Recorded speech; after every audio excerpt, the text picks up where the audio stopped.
अध्याय 16 निर्दयी 2। मैं यही उम्मीद कर रही हूँ, एलेसेंड्रा ने स्पष्ट रूप से कहा। जब कैटरीना ने उसे ऐसा करने के लिए कहा और केट अपनी माँ के बगल में खड़ी होकर हंसी तो ये कभी कोई मुद्दा नहीं था। बिल्ली के बच्चे की बदबू आने से पहले इसे जल्दी करना होगा और मैं इसे जल्दी से जल्दी ठीक से विदा करना चाहती हूँ। मुझे यकीन है कि केट के लिए ये बहुत मुश्किल नहीं होगा, डेस्मंड ने कहा। उनकी नज़र में यह उस लक्ष्य की तुलना में बहुत छोटा था जिसे वे हासिल करना चाहते थे। अगर एलेसेंड्रा ने उनसे ऐसा करने के लिए कहा होता तो वे इसे तुरंत कर देते। जब आप ऐसा नहीं कर रहे हो तो आपके लिए ऐसा कहना आसान है, केट ने अपने पिता को घूरते हुए कहा।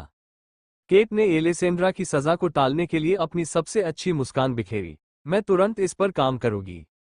उसे ये काम करने के लिए अपने दस्तानों में से एक जोड़ी का त्याग करना होगा क्योंकि वह अपने नंगे हाथों को मिट्टी से नहीं छूने देगी। केट के पास एलेसेंड्रा से बदला लेने का एक तरीका भी था, क्योंकि उसने उसे ये घटिया काम करने के लिए मजबूर किया था। कैटरीना ने केट को अपने हाथों से गड्ढा खोदते हुए देखकर भयभीत हो गई। उसकी बेटी ने भी उसी समय अपना दिमाग खो दिया होगा जब उसका पति पागल हो गया था। उसने केट को शर्मिंदा होने से बचाने के लिए उसके पीछे दौड़ते हुए कहा, केट। अल्फ्रेड, कृपया अंतिम उपहार दीजिए, एडगर ने अब कहा जब नाटक आंशिक रूप से समाप्त हो चुका था। उसके पास एलेसेंड्रा से अपनी सगाई की पुष्टि करने के लिए अंतिम उपहार था। हाँ युवा मास्टर, अल्फ्रेड ने अपने पास रखा एक छोटा सा बक्सा दिखाया। आप बहुत दयालु हैं, एडगर, मेरे लिए तोहफा ही काफी था। डेस्मंड ने अपने हाथ रगड़े, धैर्यपूर्वक ये देखने के लिए इंतजार करते हुए कि उसे और क्या मिलने वाला है। ये तुम्हारे लिए नहीं है, एडगर ने लालची आदमी को घूर कर देखा। यह मेरी होने वाली दुल्हन के लिए है। वह एलेसेंड्रा के पास एक घुटने पर बैठ गया और बॉक्स खोलकर उसमें से हीरे की अंगूठी निकाली। एलेसेंड्रा अंगूठी के बारे में पूरी तरह से भूल गई थी। वह अंगूठी के आकार से हैरान थी क्योंकि उसके पास मौजूद सभी गहने उसकी तुलना में छोटे थे। क्या यह असुविधाजनक नहीं होगा, उसने सोचा। तुम्हें ये पसंद नहीं है, यह एक पारिवारिक विरासत है। एडगर ने अंगूठी पर उसकी प्रतिक्रिया देखने के बाद बॉक्स को बंद कर दिया। उसे ऐसी चीज देने का कोई मतलब नहीं था जो उसे पसंद न हो। जैसे ही वह एक घुटने पर बैठा, एडगर वापस उठ खड़ा हुआ। मैं दिन के अंत तक तुम्हारे लिए कुछ बेहतर ढूंढ लूंगा। अरे रुको, डेस्मंड ने हकलाते हुए कहा। उसे समझ नहीं आ रहा था कि एलेसेंड्रा को इतनी बड़ी अंगूठी क्यों पसंद नहीं है। वह शायद अपनी उंगली पर उनका घर पहन रही होगी।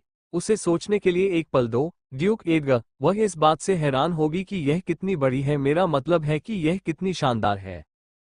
ठीक है, एडगर एलेसेंड्रा से यह सुनने के लिए इंतजार कर रहा था, लेकिन उसकी शारीरिक भाषा से यह स्पष्ट था कि उसे ये पसंद नहीं था। एलेसेंड्रा ने सोचा कि उसके द्वारा लाई गई अंगूठी को स्वीकार न करना उसके लिए अशिष्टता होगी, लेकिन वह अपनी उंगली में इतनी बड़ी चीज पहनकर घूमने की कल्पना भी नहीं कर सकती थी।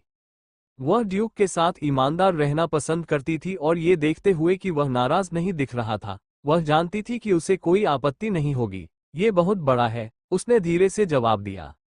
डेस्मंड ने एलेसेंड्रा के जवाब से नाराज होकर तर्क दिया, इससे बड़ी कोई चीज नहीं है। यही कारण था कि वह चाहता था कि केट ही एडगर से शादी करे। केट को भौतिक चीजों का मूल्य पता था और वे कितनी महत्वपूर्ण है। एलेसेंड्रा एक मूर्ख से ज्यादा कुछ नहीं थी। मैं तुम्हारे लिए कुछ ज्यादा उपयुक्त ढूंढ लूंगा, एडगर ने बैरन की टिप्पणी को खारिज कर दिया। अगर एलेसेंड्रा को ये पसंद नहीं आया तो ये बहुत बड़ी चीज थी। उसने गलती की कि उसने एलेसेंड्रा को कुछ ऐसा नहीं दिया जो उसे पसंद आए, बल्कि उसे वह दिया जो पीढ़ियों से चली आ रही थी। वह अंगूठी जो उसने लाई थी वह बहुत पहले एक महिला के लिए बनाई गई थी और उसके बच्चों को दी गई थी।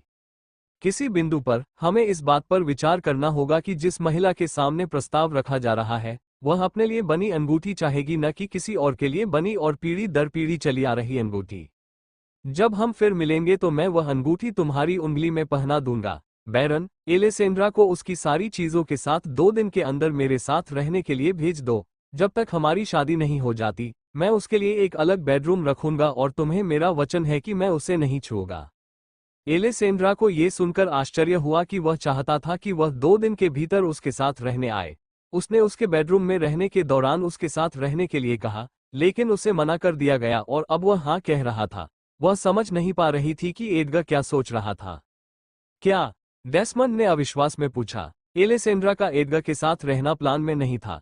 अगर वह ऐसा करती तो केट के लिए उसके साथ बातचीत करना संभव नहीं होता क्योंकि एडगर उनके घर कभी नहीं आता। मुझे नहीं लगता कि यह अच्छा विचार है। लोग क्या कहेंगे? ये पहली बार नहीं है कि कोई महिला शादी तक अपने होने वाले पति के साथ रही हो और यह आखिरी भी नहीं होगा। बहुत सारी योजनाएं बनानी है और एलेसेंड्रा को कई रात्रिभोजों में भाग लेना है। मैं उसे अपने साथ रखना पसंद करूंगा, न कि आगे पीछे। इस पर चर्चा करने की कोई बात नहीं है क्योंकि यह अंतिम है, एडगर ने कहा। अल्फ्रेड, हमारे जाने के लिए गाड़ी तैयार करो। ये घर मुझे परेशान करने लगा है, एडगर ने बड़बड़ाते हुए कहा क्योंकि उसे असहज महसूस होने लगा था। बैरन के घर के लिए उसकी नफरत कम नहीं हुई। आओ, मुझे बाहर देखो, उसने एलेसेंड्रा से कहा। माफ कीजिए पिताजी, एलेसेंड्रा ने ड्यूक के साथ चलने के लिए अपनी सीट से उठकर कहा। वह एडगर का हाथ पकड़कर साथ साथ चल रही थी और बटलर के पीछे पीछे बाहर निकल गई, जबकि उसके पिता घबराए हुए थे। अब आप अंततः सांस ले सकते हैं, एडगर ने कहा जब वे जिज्ञासु आंखों से दूर बाहर आ गए। एलेसेंड्रा घर से बाहर निकलते समय लड़खड़ा गई और अगर एडगर ने उसे पकड़ न लिया होता तो वह गिर जाती। मुझे यकीन नहीं हो रहा कि मैंने ऐसा कर दिया। उसके घुटने अचानक कमजोर हो गए थे क्योंकि उसे एहसास हो गया था कि उसने क्या किया है। मुझे शो बहुत पसंद आया, एलेसेंड्रा। आखिरकार बैरन के घर में कुछ अच्छा मनोरंजन हुआ। मुझे यकीन है कि उनसे इस तरह बात करके वाकई अच्छा लगा होगा, एडगर ने कहा। एलेसेंड्रा की आग अभी जलनी शुरू ही हुई थी और वह उसे किसी भी ऐसे व्यक्ति से बचाएगा जो उसे बुझाने की कोशिश करेगा। उसने आज उसमें कुछ ऐसा देखा जो किसी और ने नहीं देखा था। शहर को पता नहीं था कि उनके सामने क्या आने वाला है। उसकी मदद से एलेसेंड्रा एक ऐसी महिला बन जाएगी जिसके साथ खिलवाड़ नहीं किया जा सकता। मुझे अच्छा लगा। मैं अपने दिमाग में इस तरह के परिदृश्य बनाने की आदी हूं और अब आखिरकार यह हो गया है। मैं भूल गई थी कि वहां कैसे सांस लेना है और मैं इतनी घबराई हुई थी कि मैं अपने शब्दों को धोखा दे सकती थी। एलेसेंड्रा ने अपनी पोशाक को पकड़ लिया और उस पल को अवास्तविक पाया। तुमने अच्छा किया, एडगर ने उसके सिर पर थपथपाया। एलेसेंड्रा को देखने वालों के लिए ये शो 10 गुना बेहतर था और यह और भी बेहतर होगा जब वह खुद पर अधिक आश्वस्त हो जाएगी। एलेसेंड्रा ने फर्श पर नीचे देखा और एडगर से तारीफ और सिर पर थपकी पाकर अजीब महसूस किया। उसे अच्छा लगा कि कोई उसके लिए ऐसा कर रहा है। वह उससे और तारीफ पाने के लिए और ज्यादा मेहनत करना चाहती थी। धन्यवाद, उसने जवाब दिया। एडगर मुस्कुराया। उसने एलेसेंड्रा को एक छोटी सी बिल्ली के बच्चे की तरह देखा, जिसे उसे पालने और बचाने की जरूरत थी। ड्यूक एडगर, डेस्मंड ने बीच में ही बात काटते हुए कहा।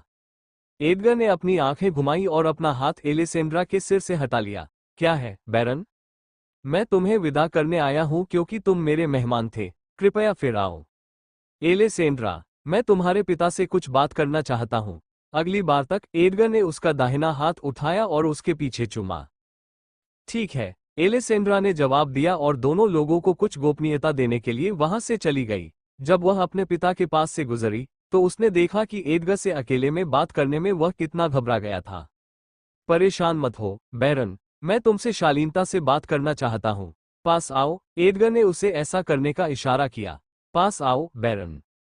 हाँ, डेस्मंड को इस समय डीजा वू महसूस हुआ लेकिन एडगर को वह मिल चुका था जो वह चाहता था, यानी एलेसेंड्रा, इसलिए उस पर फिर से हमला करने की कोई जरूरत नहीं थी। एडगर रुको, उसने चिल्लाया जब एडगर के हाथ ने उसकी पतली गर्दन को पकड़ लिया। अगर एक भी बाल जगह से बाहर निकल गया, उसकी त्वचा पर एक भी घाव हो गया, उसके मुंह से एक भी शिकायत निकली, और मैं तुम्हें और तुम्हारी पत्नी को मार डालूंगा। एडगर ने डेस्मंड की गर्दन को और कसकर पकड़ लिया ताकि बैरन को समझ में आ जाए कि वह मजाक नहीं कर रहा है। जब तक मैं तुम्हारे साथ अच्छा व्यवहार कर रहा हूं, तब तक उसके साथ अच्छा व्यवहार करो। आज के लिए बस इतना ही। मिलते हैं नेक्स्ट एपिसोड में। ये क्रेडिट ऑथर वॉलेट को जाता है।